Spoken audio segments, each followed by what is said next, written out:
conservation. And today we would like to talk about the biomass densification and the pellet.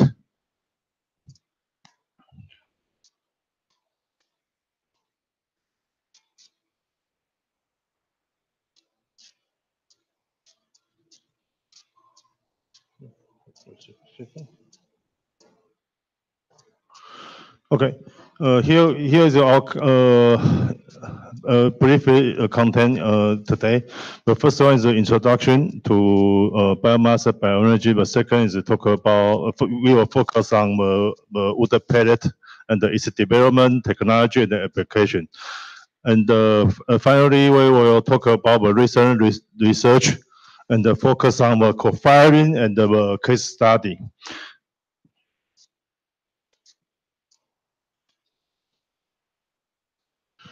Okay, what is biomass? I think the bioenergy, and I think you have no obvious issue and in previous class. Biomaterial is from animal and the plants, so it's a kind of a renewable and regenerated energy. So we can consider the bioenergy is part of, and the biomass or maybe the biomaterial is part of a carbon cycle in the world.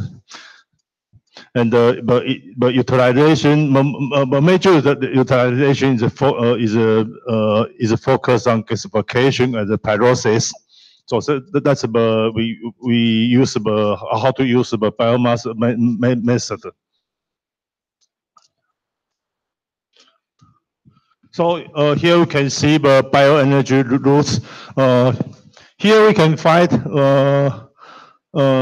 four kind of bioenergy type. The first one is oil crops. For example, the raps or the sunflower, the oil seed. Second is the sugar and the starch plants. For example, the sugar beet and the cereals. And the third is the solid biomass. For example, it came from the wood and the straw. And the fourth one is the useless one, but right now we can use for burning. It's from wet biomass. Actually, most of the biomass is in wet status. So it is still in organic waste, and for example, even more manually it can be used. And in this class, we will focus on the solid biomass made from wood. So the major kind of use approach is a combustion. You can see this route. So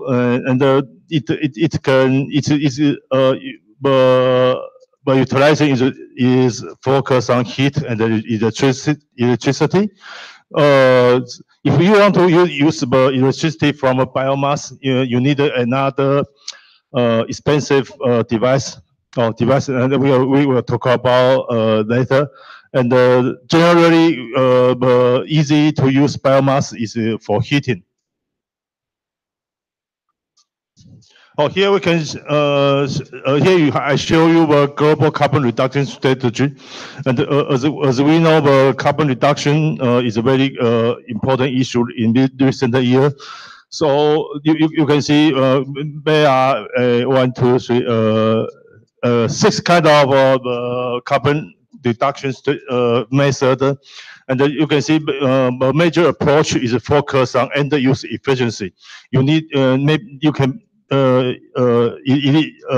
promote end use efficiency and for some use, and another one strategy is to use the renewable energy.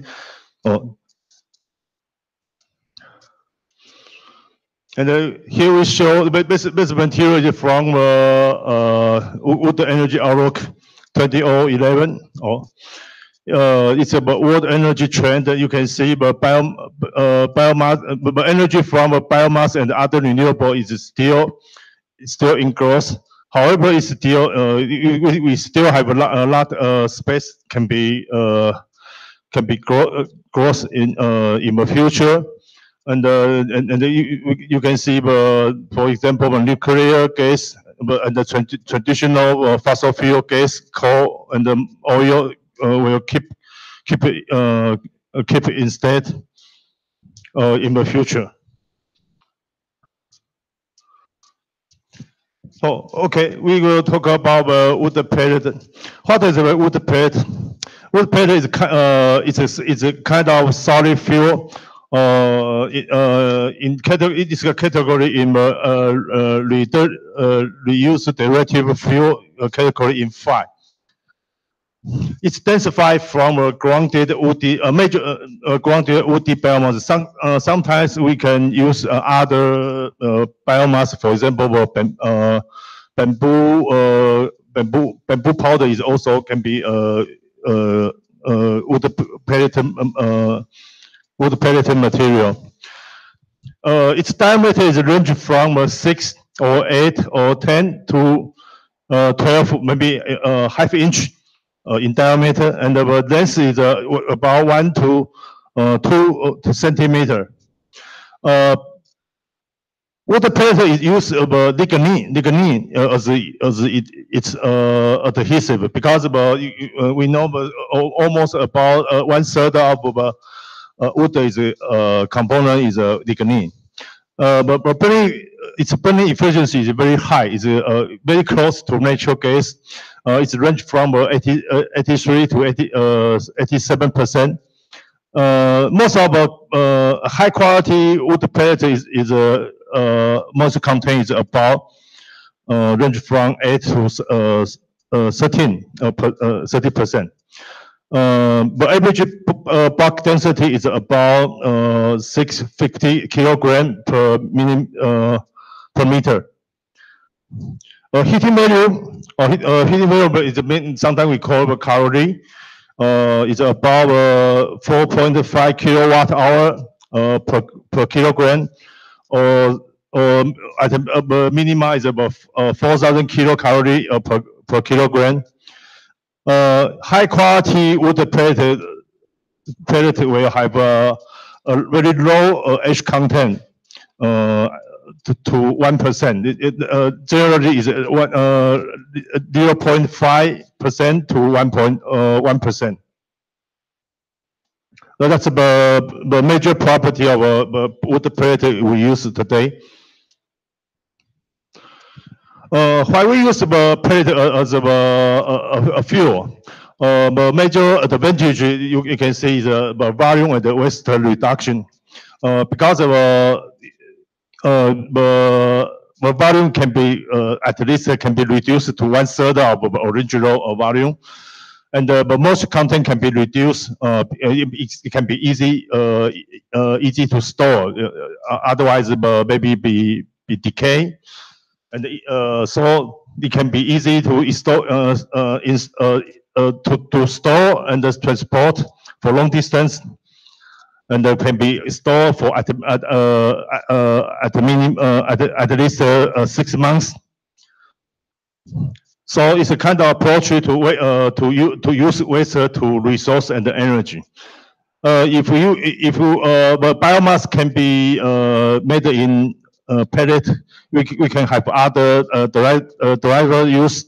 So it's also can be feedstock.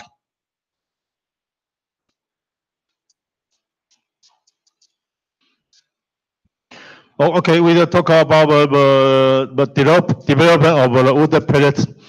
The use of wood pellet in United States of America is begin in the first oil crisis. It's in 1973 and in 1973, and the second crisis occurred in 1979. Because the wood pellet is a very high quality alternative that we mentioned in the previous slide, and it's keep going growth till to 1990s years. due to the global warming and the oil price increasing issues. So the pellet will be used more and more.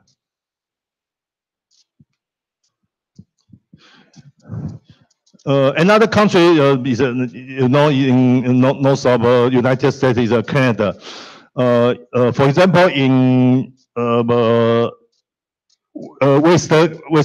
western province of Canada is British Columbia and Alberta.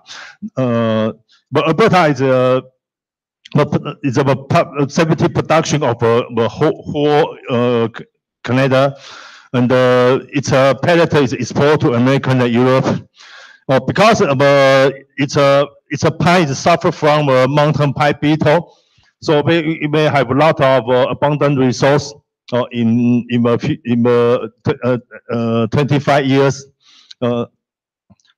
Because due to the abundant pine beetle, the pine is suffer from bruise stand, so it cannot be used in construction material. So they use this kind of pine as a wood pellet material.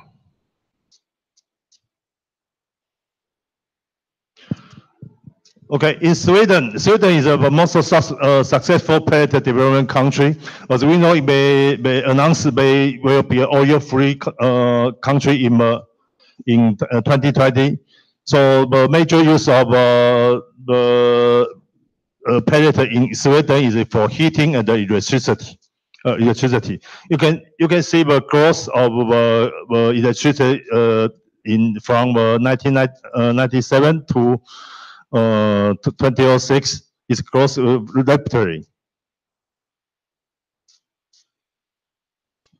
Another two European country use the most of the pellet is German and Austria.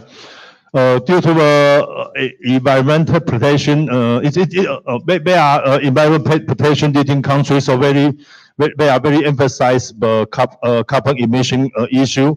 So you can see the pellet production is also grows rapidly in since 1997. Because Austria have abundant forest resources, so they export the pellet to Germany. Here's also you can see the pellet stove sale value in both countries. It's also grows very rapid, very fast. This is a kind of pellet stove for heating in Sweden and Austria, and we will talk about the mechanism and the detailed part later.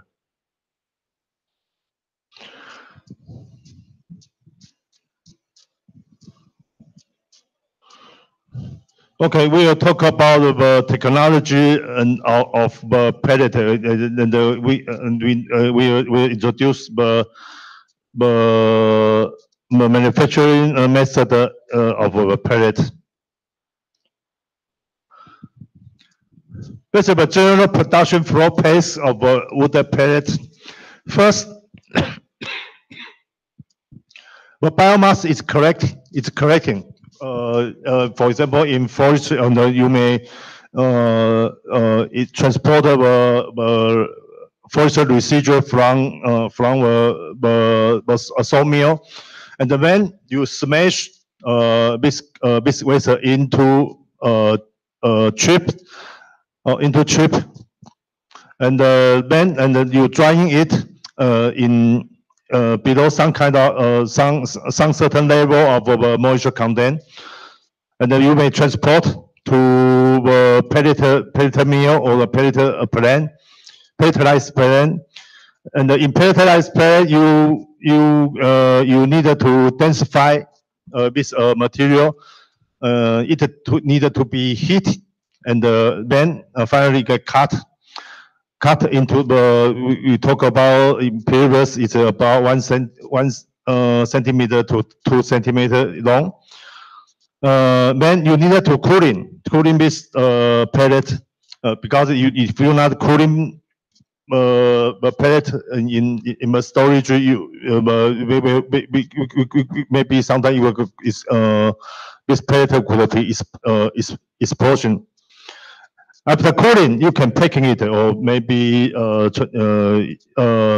store in the fuel tank.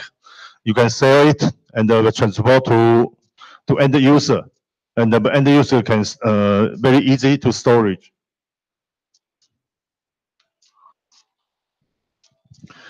Oh, here is very simple. As right now we know we have a very more strict, very strict standard in the world. For example, in ISO, but at first the pellet standard is very simple. So you only need to focus on here. For example, we talk about the density. It's at the minimum you need to have 0.64 per centimeter per centimeter cube per cubic centimeter. That's mean you need to have 40 pounds per cubic feet. But dimension is you may say you can see is about 1/2 inch. It's 38 millimeter long. In United States, the diameter is range only two kind of diameter. It's 6 or 8 millimeter. The quality of pellet have another standard is mean the fine ratio. Fine ratio is means the dust is below 1/8 inch, and the normal weight percentage than 0.5%. Only one restriction is chloride. You need not to exceed the 30 ppm, because the chloride will harmful the ceramic. If the ceramic is made of steel, that cause be very rust very fast. H content, we have two standard. If you want to use in family, we call the premium grade is the H content is below 1%. Another level is 3%. It's called standard. It may be used in industrial boil or in the maybe the H collector system. Here is the PFI label in the package. You can see you need to show its grade. It's made of what kind of material or what kind of wood species. But H content is in 1 or 3% level, and the fine dust is percentage. And then you need to know the sodium is that's mean the chloride content. But second, after we collect the original material resource, we have to smash into each chip. There are three steps. The first step is we call it's a primary shred. It's from a large log to large chip, range from 10 to 15 centimeters size. But second step is we call the secondary shred. So you see the secondary shred is a large chip to small chip. That means we shred the large chip to 1/3 of its original size. Finally, we use hammer mill to transfer the small chip into the powder. Into a powder, and the size needed to be reduced to below 1 centimeter, and then ready for pelletize. Oh, here we show some very powerful machine. The first one you can I will see here. You can see it's a primary shredder. It's a very large machine, and driven by the diesel engine. For example, you can see there have a hooper, and you can load the wastewater logger in its hooper, and it can be very easy to transfer. This is a very large, too large of kind of knife in here. But it's made in Germany. And this is also the same brand from Germany. It's a secondary shredder. After we, this is the first primary shredder. You may shred first, and you can combine this machine together. And this is the secondary shredder. You can see the different kind of rotary knife in this machine, and we can cut the large chip into the small chip. And here is a magnetic selection device. You can pick up some metal from the waste. Here's another shredder system from United States. It's made by the Mio company. This kind of shredder can be treat waste and the biomass together. And you can see there are very large log here. We can put a large log here and the shredder in large chips. There's another large primary shredder. You can see it's like a ball here. We have a crane to collect the log and put it inside of the shredder. There's a shredder knife system.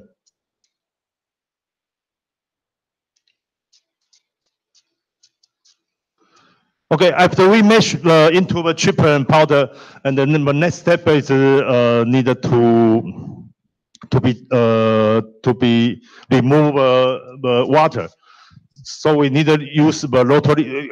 Generally, we use rotary drum dryer system to dry this material. Here is about input material. It's a wet material, but moisture content is maybe sometimes 20 or 30%, maybe over. We put it into a hooper, and then we have a dewater machine first, and have a conveyor system blow into the dryer. Besides this inlet, we have another hot air inlet here. You may use coal or gas burner here to generate hot air and blow into the dryer, or you may use the low grade biomaterial as a fuel to generate heat and hot air, then blow into the dryer. The dryer will be rotated very slowly, so this moisture material can be dry in this dryer.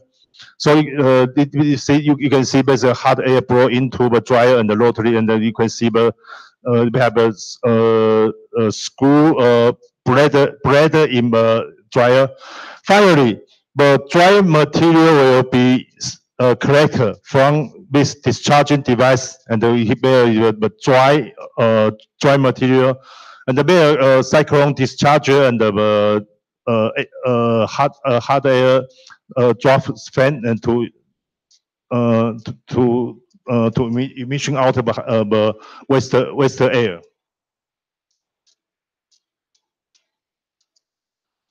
There's another vertical air dryer system. Very simple, but this system is vertical.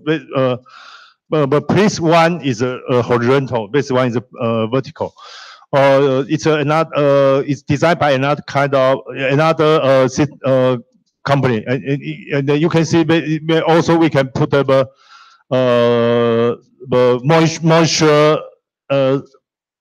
moisture chip here. Then and it's also the rotary dryer here, and the air was in there here and will be heated by the burner and mixed together here.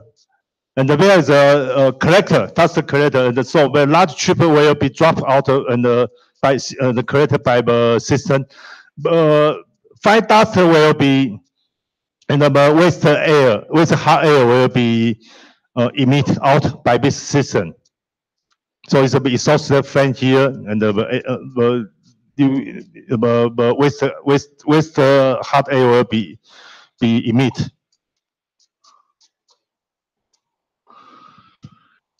Okay, and the next step is a densify step. It's a rapid prototyping to pellet. So we will introduce three kind of method to produce the pellet. The first one is called wet compression method. The second is called heat compression. And the third is recently developed one is called carbonized pelletization. They also have advantage and disadvantage both. Okay, what is wet compression? Wet compression means the moisture content of material. But original material is very high moisture content. So at least the moisture content is above maybe 20, but needed to be controlled around 25 to 30, no more than 30% of no more than 30%. So it's the wet compression have three, also can be divided in three types of compression sub method. It's auto by use of rotation, but the rotation duration is different, and the rotation die is also different. But first one is ring die. The second one is called with flat die, and the third one is called with squeeze roller. And finally, if your plate is formed, you may be cut into a certain length. That in the previous slide, we know the pellet length is range from 1 to 2, or maybe a little longer is okay, because you have the minimum length is 4 times of its diameter in length. And too long pelletizer will not very easy to use, because we have a precision in the hooper. So you need to be cut into a certain in length. And finally, you might have a dry or maybe a cooling. Okay, here's the ring die. Ring die machine, you can see it is very large, and the production of the ring die machine can be produced at least maybe not recently, as I know, is maybe can produce 2 tons of pellets per hour. So the ring die system, you can see, but die is like a ring, and it's a section view, a front section view of the system here. But when the machine is turned on, the ring die will rotate, but the roller will keep it in its position. So you need to you have a feed scraper here to control the material in this position. That will cause when the ring for the ring die rotate in clockwise. So the material will be squeezed here, and then be pushed out from the hole of the ring die. Okay, here the system below here. Here's a knife. The knife is controlled. It's very easy because the pellet is occur from the die, and the die will keep rolling. So when the pellet rotate here, you just adjust the knife position. Then if the pellet length is over the position of the knife, will be cut down, cut into half. So the cut is very easy here. Okay, here's another system. We call the flat die. That's a typical flat die system made by car in of a German company. That's about the overview of the die. You can see the die hole is spread around here, and the blower is here. So when the machine is turned on, the blower will rotate clockwise above the ring die. So we needed to keep the material before the roller head, and then the roller will squeeze the material, squeeze in the die, and the pellet will generate here, and so also we have a knife here and cut the pellet into a certain size, and we have a conveyor here to transport the pellet out. So it's another kind of pelletized machine. The system is a very it's competed right now. It's competed with the previous system, ring die system. So right now the production of the ring die machine and the pellet die machine is very similar. So they are still competed in the world right now. There's about two major pelletized machines right now we use in the world. Okay, here's another system for produce the wood pellet. We call the squeeze roller. You may see the squeeze roller is also very simple. You have the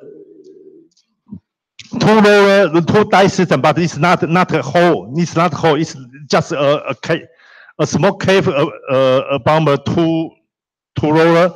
So you need to use screw feeder and squeeze this material into the size of both roller side of the roller. When the machine the roller going, so they will be squeezed together here, then produce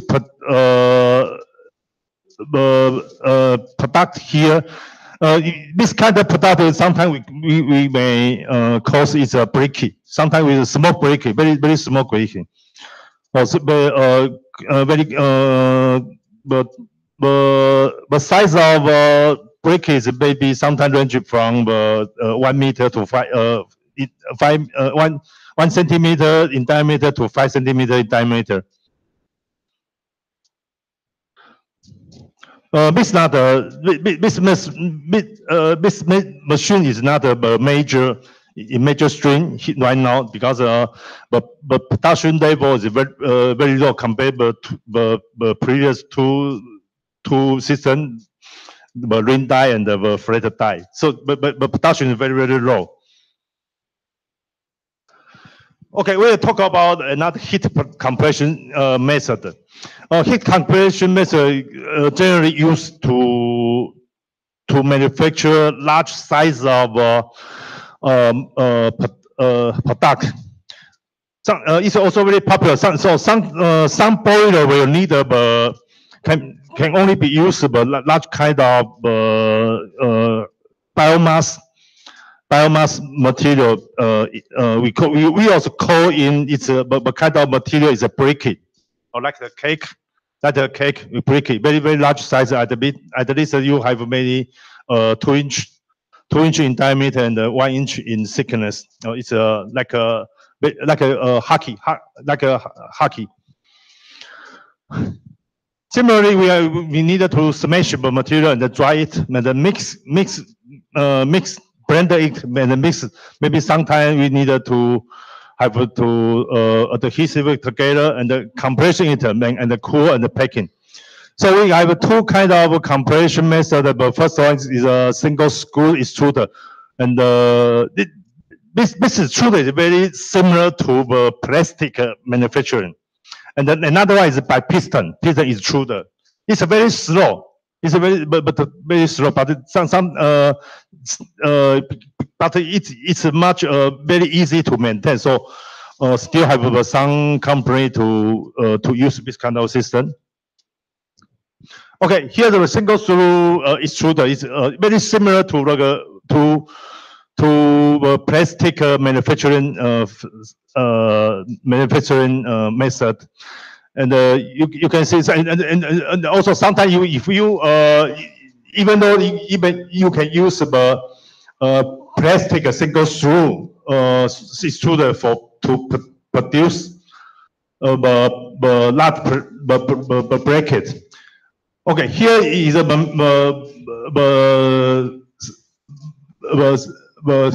section view of the base system. You may see there's a hooper here. And then you put in the material here, and there is a screw here. But we needed to know, and the whole system is heated by the wire, and you needed to know there are different pitch of screw. So you may see the size is reduced generally, so the material will be squeezed intensified at the final end. And then they extrude with the biomaterial, I mean the bracket from this here. You can control its cross section. For example, you can control in annularly or maybe in hexagon size in shape. Okay, but so in squeeze zone we can divide it into the solid conveyance step. The second, the melting means the component of the material. For example, we talk about in the first slide is lignin. Lignin will be metal here, so we require lignin is melting 140 centigrade, and the way it will be kind of adhesive. So the powder will be bonding together, then will be extrude out from this side.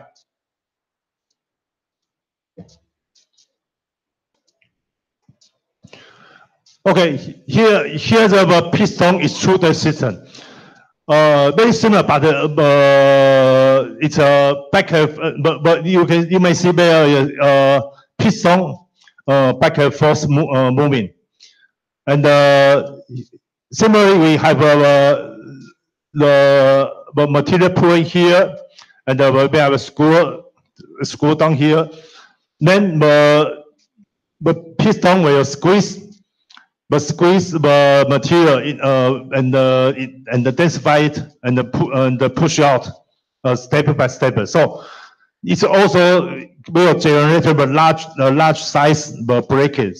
Oh, large size breakage, and this kind of breakage is used for certain kind of water boiler, or sometimes very old furnace.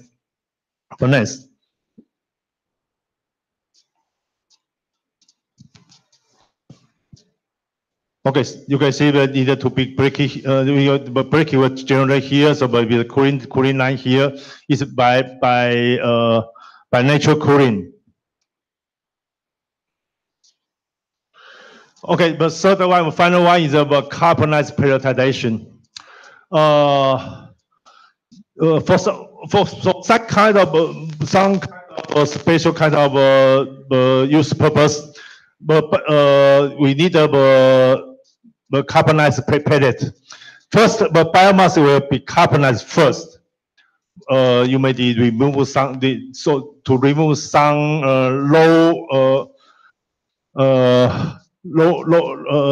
some component, but this component called, maybe you will see the VOC, volatile organic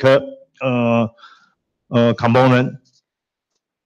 And this component will is about the 30% of the weight of the material, but we only lost 10% of 10% of the heating value from the biomass, biomass. So this kind of procedure we have used to, we mean we will increase the pellet heating value up to maybe 30%. So it's this pellet will be more efficiency, and sometimes if you but this machine is will use less electricity and the cost will die less well. And but lignin have because it's carbonized so well, lignin could be maybe lost. So we need sometimes we need to add some glue, and will be and need high pressure. Okay, we see again there's another total pellet manufacturing system. The whole pellet manufacturing system here. First, you may collect biomass and use trunker to dump into the system. Dump the system raw material. Then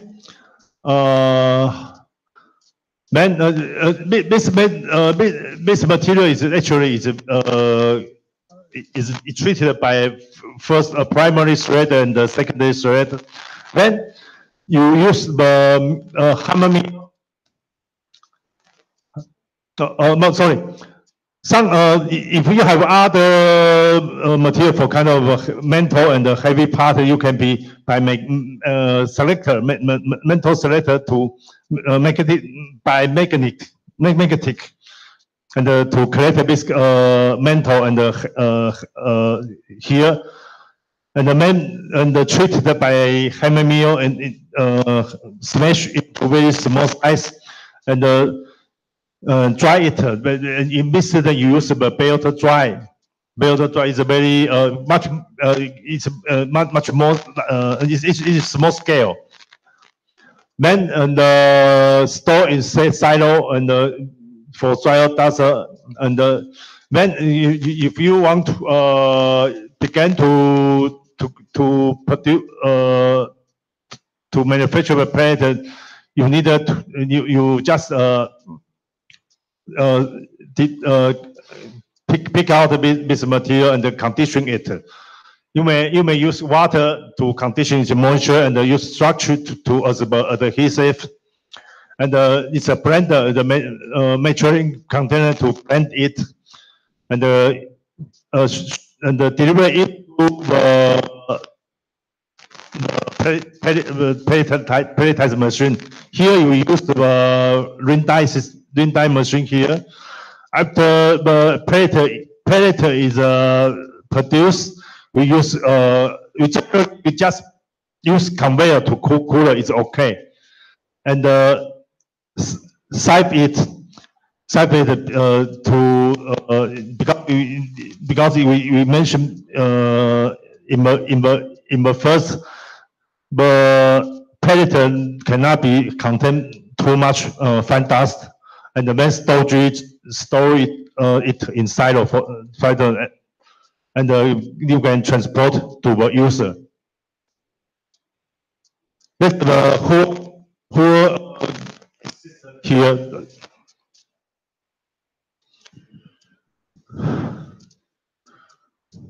Okay, we will talk about its application. Here I will show three kind of major application here. But first one is used for heating, is the use of a pellet stove. Second one, if you want to generate the electricity, you need another kind of machine. And the third one is the primary use. So if you have raise a cat, you may use this kind of the pellet as an animal bedding.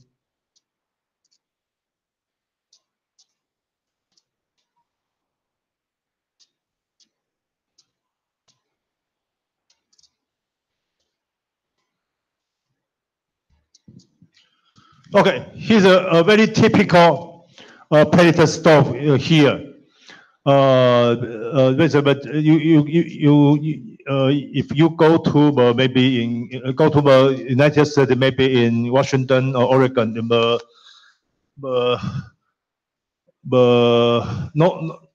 northwestern state of United States, you may see this type of pellet stove. It's in some kind of family they use pellet for the heating source, and then you may see the pellet was stored here, and you screw up the pellet, and then let the pellet slide down into the stove center and burn it. So the hot air will generate from here, and the waste air will be emission out. Basically, it's very easy, but it need to be. It only consume a little about electricity, just only for the fan. Because it needed to emission out the waste air. That if you will cause some, but your carbon dioxide will increase in the room. This is actually all pellet stoves have a similar mechanism.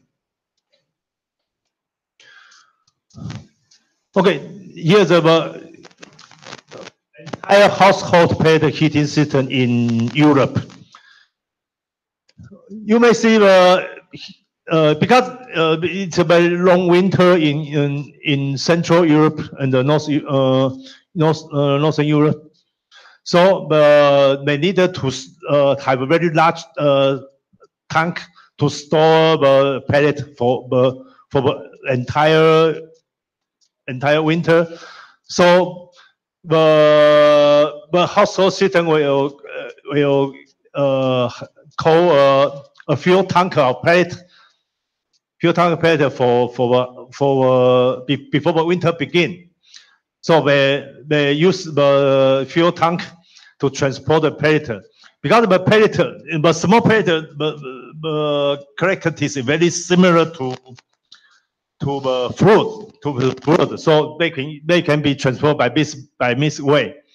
So you just use the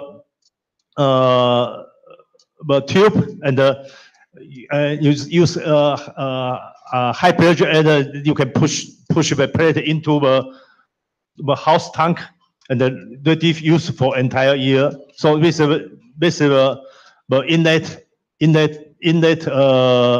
here. So you may see the pellet was stored into the tank. Then here's the friends. If we want to use the pellet for heating, so you just screw out to transport the base pellet into the furnace. Here's the furnace. It's a very similar mechanism. So you need to still have a small storage in the heating system, and the stove center is here. And if you want to use it to heating, you just ignite here, and they will keep burning, and you produce the heat continually.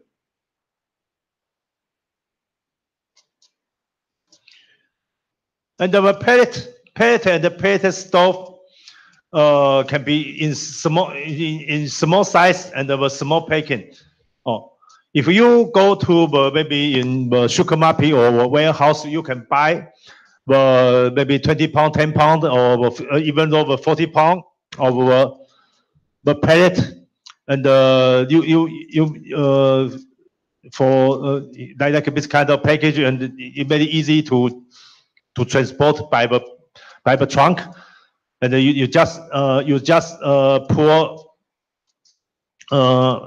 put in the pellet into the stove above, and will generate. This kind of capacity can be used for at least about 1 week, because this system is used in American. There's a cost if you use pellet for heating. Compared to for example, the natural gas and other kind of coal and other kind of heavy oil, this is very much cheaper, because it's about only no more than 4 cents per kilowatt hour.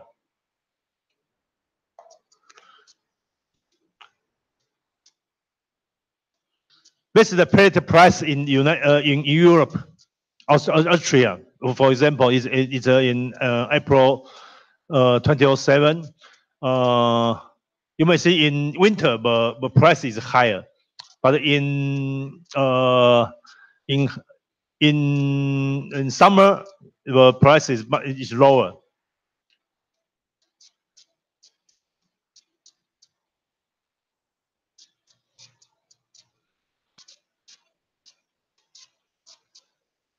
Okay, it's about price. But your price of pellet, you can see the price of a pellet for heating is much stable and lower.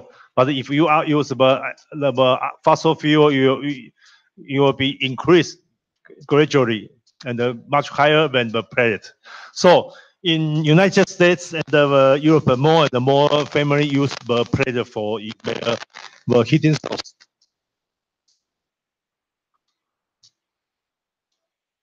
Okay. Here another kind of generator we'll talk about later. Let's take a break here.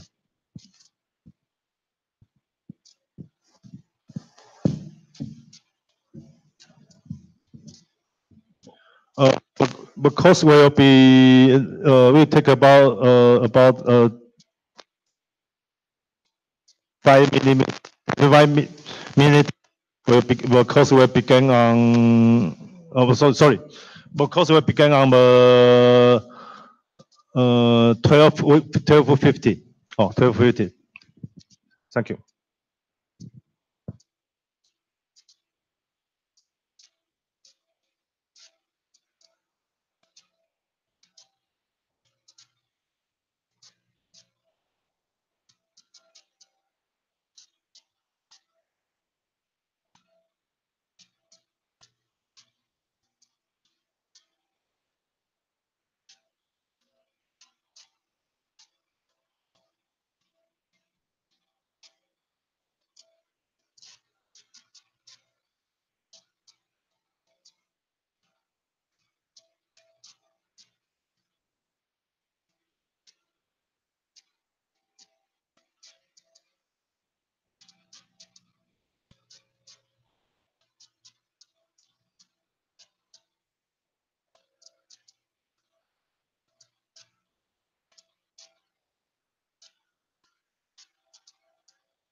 Okay, we'll keep going. Class. Okay, I would like to introduce about biomass generator. It's invented by a company, by a company in Colorado of the United States. A system called Biomax. Biomax here. This system actually this system can you cannot be sold outside of America because it has some kind of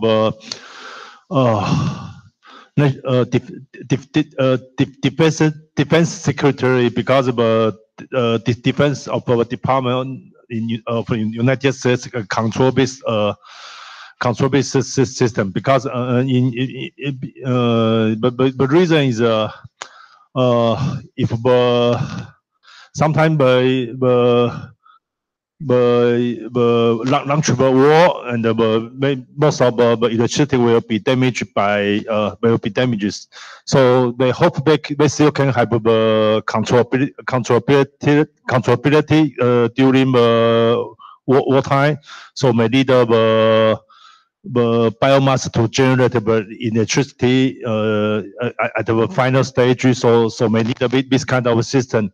So you can see, but the system actually is generated by the biomass fuel. For example, the wood chip.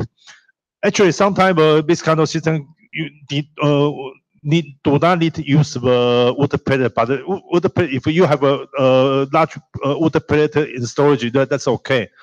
And another resource you can acquire from not sure. Sorry.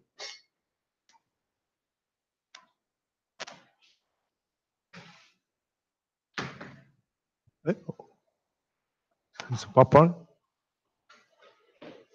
Wait a second.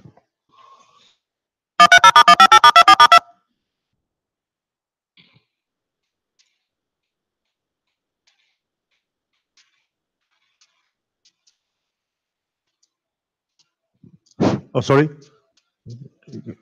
Reconnect again. Okay, I repeat again. Okay, we will talk about a biomass generator system is invented by a company in Colorado of the United States.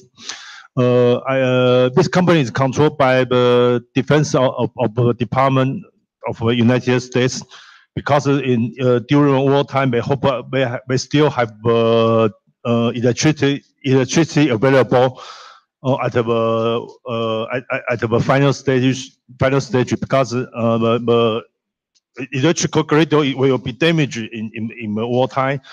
So the company is controlled by a DoD of the United States. Okay, this system is shown in the diagram.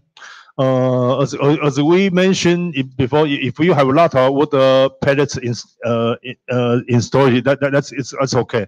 And actually, if you can be acquired wood chip, it's okay, because you don't need to consume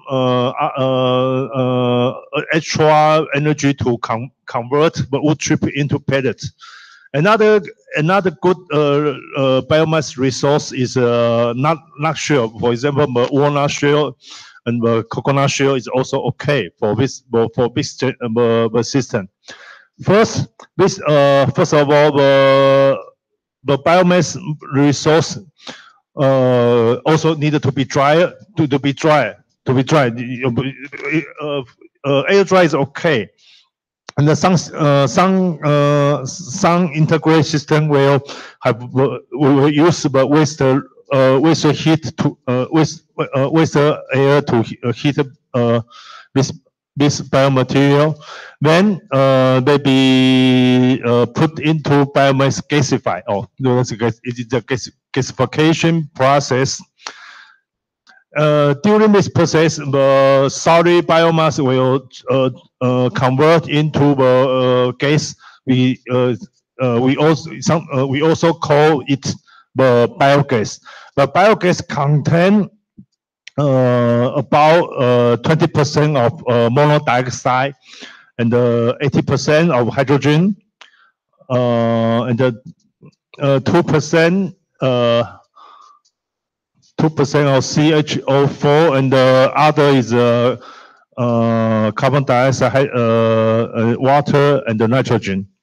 So this component is can be used as a gas fuel.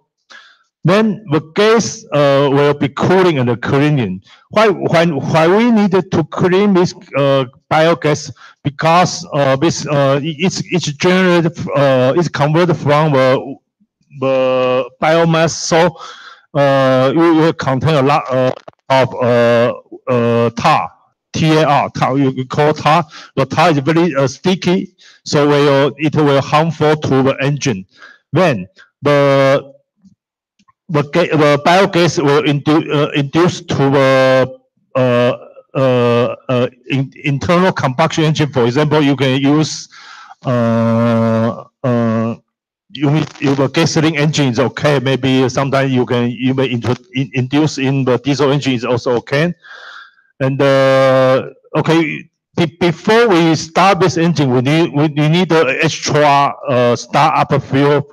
For example, you only need a little of propane or natural gas to ignite the engine, and after that, this engine will be powered up by the biogas. During the cooling stage and the power generated stage, the heat will be produced.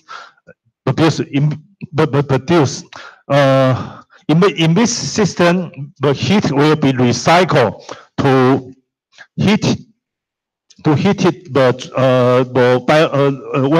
wet biomass material, or they can be heated water to provide hot water.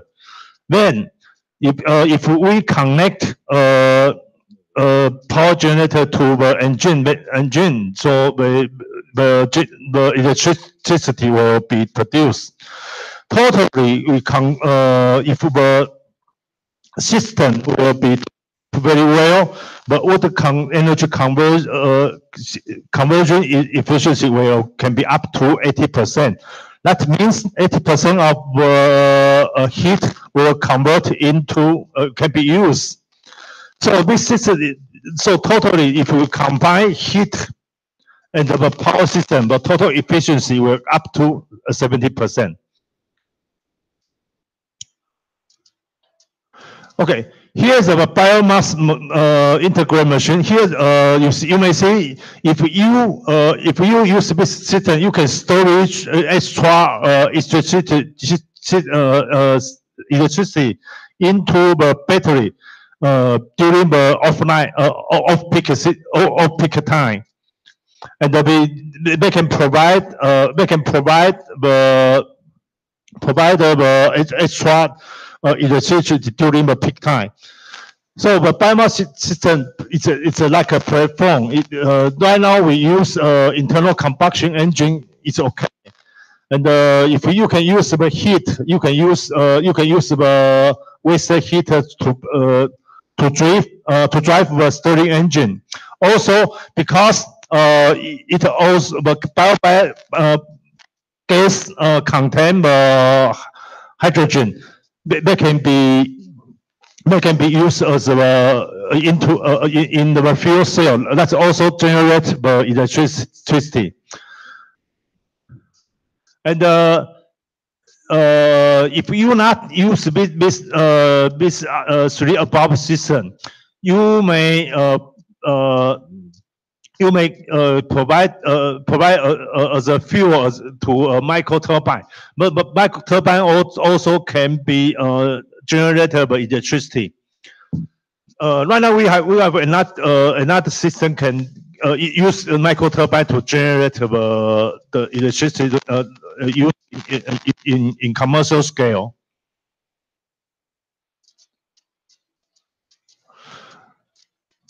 Oh, okay. Here's a biomass completed system. You can see there contains the component.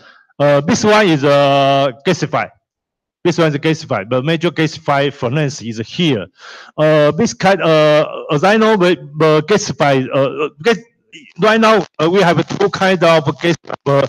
But one is the downdraft approach. The other one is the updraft. So that means if the pellet or the biomass transport direction is upward or downward. But it's also have both advantage disadvantage. As I know, this one is generally most of the gasified system is downward because it's much easy to maintain. And the best filter is to filter what I said before is about tar, because the biomaterial during the gasification stage, without enough high temperature, the temperature will about at least needed to be 800 centigrade. 800 centigrade. If you do not have enough temperature, we will generate a lot of tar. But tar will be clogging in the engine or maybe in the pipeline. So we needed to filter out the tar first. Then we can use the biogas. After the biogas goes through the filter, then the biogas will feed into the generator. The generator is very simple. It's right now we use the internal combustion engine. It's very easy to acquire this kind of engine, because you may be get a car engine from maybe your junkyard. Maybe you can buy a new one and combine with electrical generator together. And however, the car engine needed to be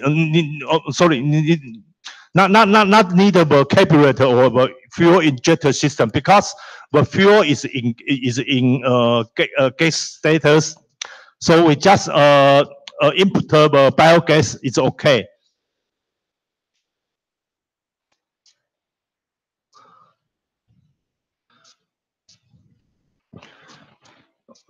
Okay, here's another system. You can see this is gasified, and we connect to another generator is here. In America and in Taiwan, we call this kind of power generation system is a distributed power energy system, because they can compare to the large scale for example, nuclear power plant or the coal power plant. The power generator is very small. It's in this case is only about 50 kilowatt per hour only at the peak time. At the peak time, and the idle time is maybe only 5 kilowatt per hour. So it's very small. So the system mostly often used in maybe in rural area or such as the country or the farm or the country. Okay, here's another one. This one is much new design. Recently, in the 10 year, this is very much scale. It's only 1.3 meter by 1.4 meter, like a pallet. So very easy to move, and you may add the caster under the pallet, and very easy to move. Okay. Similarly, we also have gasified here. This one is also downdraft side, downdraft type of gasified.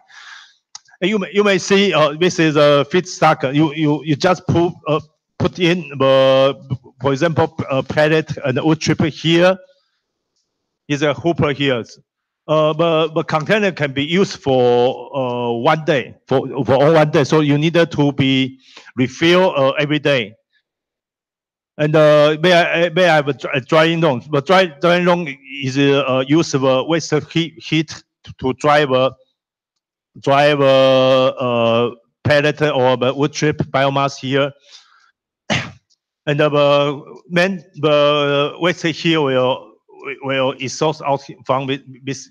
So we have here by the exhaust pipe here. Okay, and then right now, and then the material will screw inside of a gasifier. So for low temperature, we call it pyrolysis. Then is a combustion here. Combustion chamber here. We call much more high temperature here. And then will generate the syngas or biogas here to the engine. So the ash or the char is from the biomass cannot be burned out completely. So we can be collected here for other use. So they add an extra biochar collection system here. And here the flange. So but here will go through this pipe and into the gasoline engine, and then gasoline engine is drive the electricity generate and produce the electricity.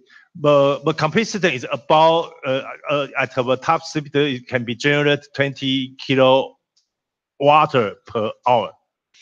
It's also invented by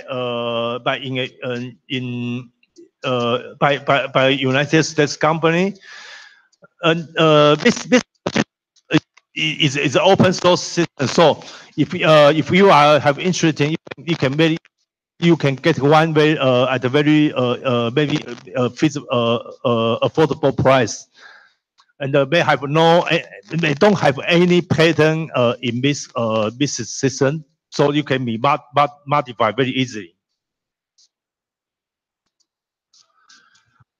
Okay, finally, another use is for animal bedding, and you can see most popular one is about car litter. Here's a pellet in small package. But sometimes this pellet is but diameter is much smaller than when we use in heat or power generated one. Maybe downsized to only 4 millimeter in diameter,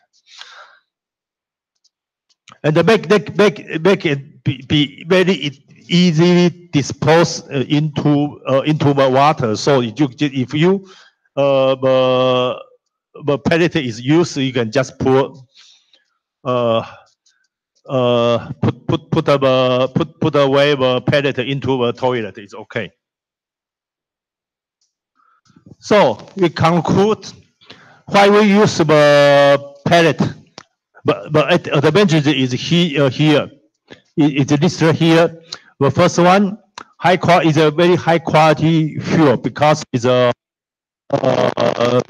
the heating value is okay. The more the high quality pellet can be up to the 4,600 kilocalorie per kilogram, and the low ash, low content ash. The ash is if you use it in household, the ash is only about no more than 1%. and very easy to storage it. At least but storage time it can be up to half months, half year to 1 year, and very easy to transport for long distance because it's densified, condensed. We mentioned before the bulk density is 650 kilogram per cubic meter. Before that, if you just wood chip or maybe wood powder, the bulk density is maybe third times. It's only about maybe 200 to 500 to 300 kilogram per cubic meter. So we can reduce its volume. So and very easy to store and transport. Of course, it can meet the environmental regulation. For example, you can reduce carbon dioxide emission because it's a carbon natural material or neutral material. So it only consume very little of energy during the manufacturing time. So because the pellet is small, it can fit auto feeding system. Like right now we use oil fuel, and can increasing energy density. And anything that is like you may also can be. It's very similar to the heating value, but we evaluate is per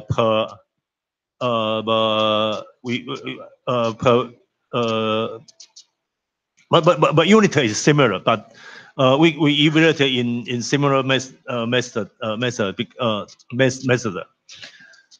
Okay, carbon reduction and renewable energy we mentioned before, and you can create a new business and increase job opportunity. It's a new, basically very important for some country. It will be high on employee rate. Okay, here's some example of heat value of biomass. Let's say we talk about this some wood species heating value. You can see the heating value is very closely similar. Only if you have high resin content or oil content in the wood, will be higher calorie value, more than 5,000. Oh, more than 5,000. If you use the charcoal, wood charcoal, because charcoal contain high value, high percentage of the carbon, so the charcoal value is very close to more than 6,000 or 7,000 calorie value per gram. So if another one is another topic we call the torrefied biomass. Torrefied is like we say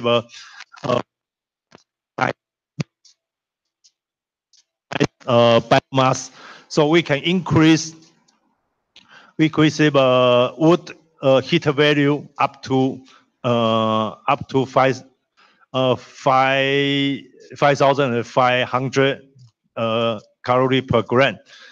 But if you can transfer the biomass into the torrefied biomass, that can be replaced like a night. It's a kind of a call for power generation. So we can call it as an eco. Sometimes we call it an eco.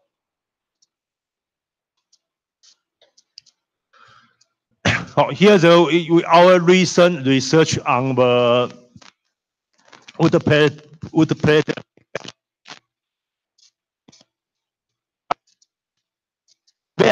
Sorry.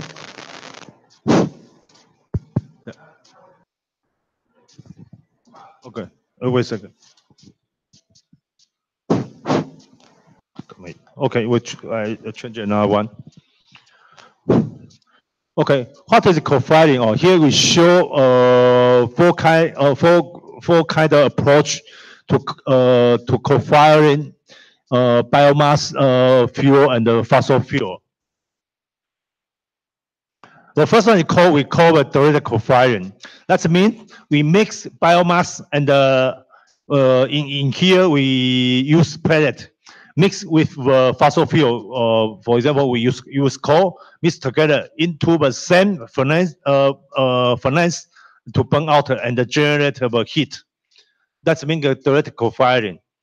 Another one is called with parallel co-firing. But so we need another furnace to another furnace for biomass for biomass burning, and the original one is still use 500% fossil fuel. That's called parallel co-firing. Okay, this is another one.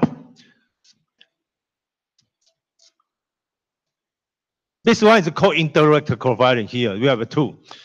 What is indirect? Indirect is basically the main furnace. The other one is the secondary furnace, and we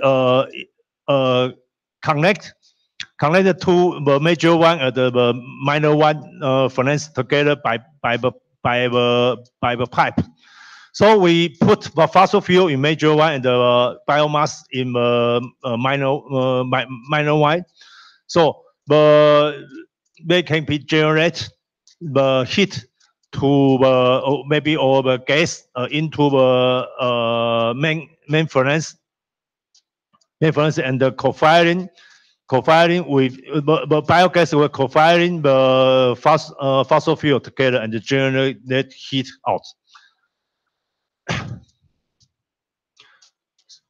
So this is another one. Let's say this one is generate heat, but the other one is generate gas.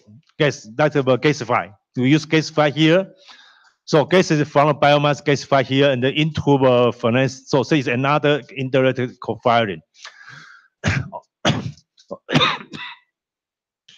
Okay, there are four kinds of co-firing we introduced here. In this study, we use chain-bed boiler. In Taiwan, we lot of most of industry still use the chain-bed boiler. As we know, this kind of boiler or furnace is the heating efficiency is low, but it's very cheap here. It's very easy. You just put in the coal here and use the chain-bed and. So you begin to furnace to burn out the furnace here and then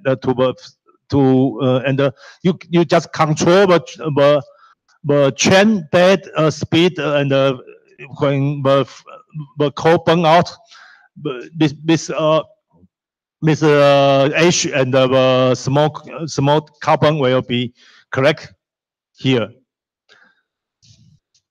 So in Taiwan right now, we will ask industrial to reduce carbon emission and increase the energy efficiency, and the most another important one is reduce air pollutant because it is generated particularly outside. Okay. Here I show you here is a mix with coal into the furnace. So we analyze for example, NOx and other, for example, heavy metal and monodioxide one oxygen here, and generate the steam. We use the fuel is coal and the biomass is the pellet here, and the ash we also send it to for analysis.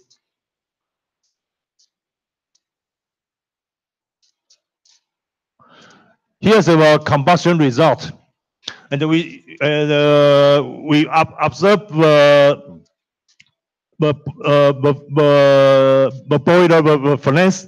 You can see the all coal. There's a control group. We use all coal, 100% coal for the fuel, and we use all wood pellet. You may see the fire is very homogeneous entire furnace, and the palm kernel shell, and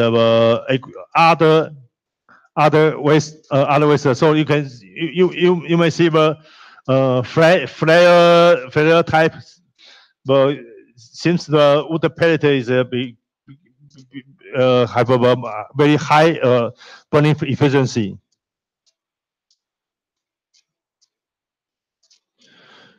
Okay, and in Taiwan, we still have some case use wood pellet to replace the fossil fuel. This is a good case here. Originally, it's a hot air furnace. At first, the energy consumption is 100, about 200, about 250 kiloliter heavy oil per year.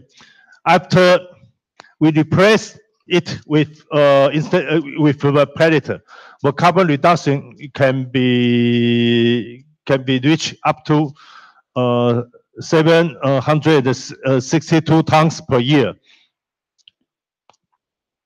This is the first case, and this company also save a lot of fuel costs. This one is a small one. It's about 3. You can see it's also very similar to this one. Is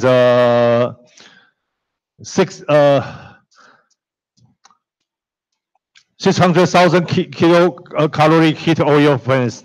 Annual consumption is 326 kiloliter.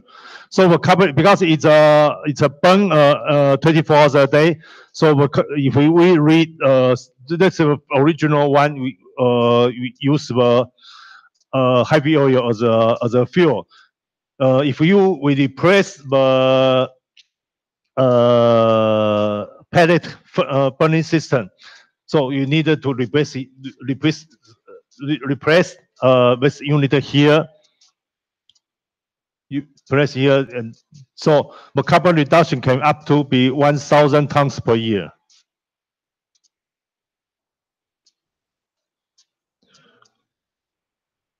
This one is an incinerator. Use the diesel, 674 kiloliter per year, and with the original one, we replace the burner, pellet burner here. The carbon reduction can up to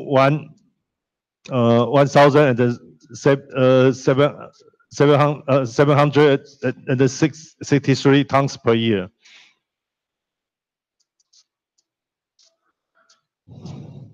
It's this one is in cement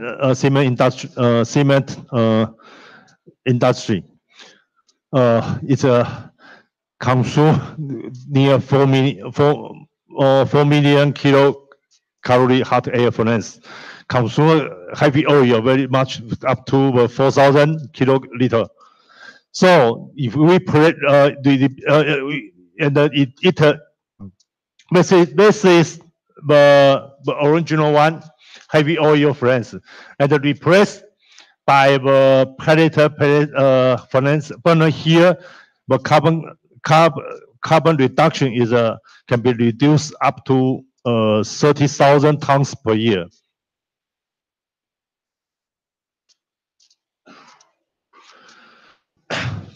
So this company save a lot of money, and investment is very interesting. Is very interesting case. It's only about 7.2 tons steam boiler. Before we use the pellet as the fuel, but the revenue cannot be balanced. Cannot be balanced. So that means we have a defeat. Defeat after they use the pellet as a fuel. They can be have a positive revenue. They can have a positive revenue. So you may see the carbon reduction can be up to 2,000 per year.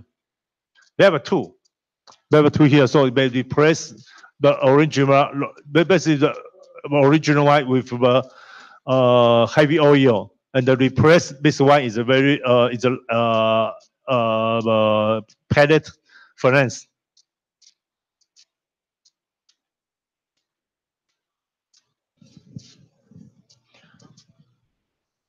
And here is we studied recently. It's a 12 tons chambered boiler. Sorry, I forget. But 12 tons means they can be generated 12 tons of steam per hour. Energy consumption is about 10,000 tons coal per year. After we replace with pellet, because pellet have low is natural carbon nature, so carbon dioxide reduction can be safe up to 25,000 tons per year. So in Taiwan, so our economy of department ask this kind of chambered boiler business to reduction the carbon dioxide maybe 40% per year, but 40% per year. So we calculate that. It needed to be use pellet for the fuel maybe one month per year. Like it can be reached this target.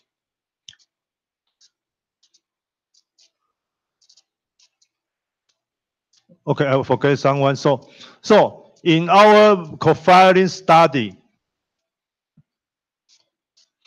we don't recommend this kind of method because biomass have different burning approach with fossil fuel. Because fossil fuel with high heating value, biomass is a low one. So if you combine mix two kind of fuel together, where they will be affect each other. High value one will be reduced, and the low value one cannot be burned out will not be burned out completely. So we recommend use parallel co-firing or indirect co-firing. If you want to use co-firing system, we only recommended this parallel co-firing and indirect co-firing. You may use a small one. Actually, this system is very similar to this one, but this is a minor case. Maybe you may use the biomass furnace to preheat some air or some water, or you may use the gasifier to generate a syngas or biogas into a furnace, and for the main furnace, that's okay. So in our promotion, in our research result, we recommend this kind of train-bed boiler industry. We recommend they only use they had better to use pellet as a fuel separated with coal. So that means you had better to burn pellet 1 month and as a fuel and burn the coal as a fuel for another 11 months for 1 year. But to fill the 1 year requirement.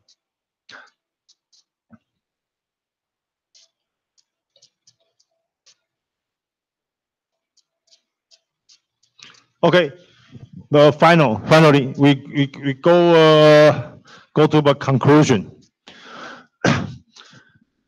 Pellet is a green supply chain because we needed to establish a biomass collecting system from, for example, from forest land, woodland to the industry.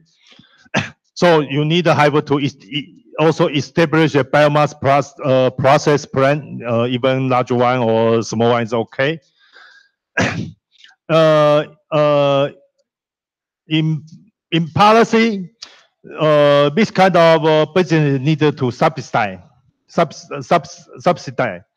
So at the beginning stage, and so maybe you needed to have some regulation or to push this the traditional industry transfer their boiler to use for example heavy oil to pellet or other biomass material for as we mentioned was mentioned in this case. For example, palm kernel shell is okay. It's a so, and this is actually all kind of technology is mature, and the only thing we need to do is combine the integration together. And as we in our research, if the fossil fuel price grows, using biomass will have a cost and the price reduction advantage. Okay, here is our class today. Any question?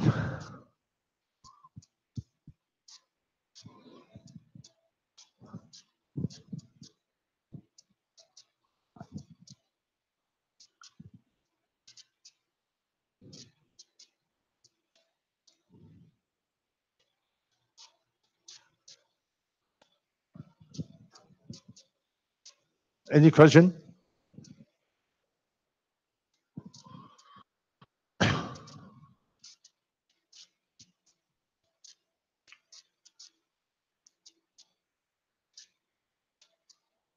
Or needed to be repeated some explanation?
Okay. If you have you don't have question here right now, you may, if you have more question, you further question, you may send the plan to me or via email. Okay, thank you. We will end up our class today because we have another meeting in 2 o'clock. Sorry. Thank you. We will end up our class today. Thank you.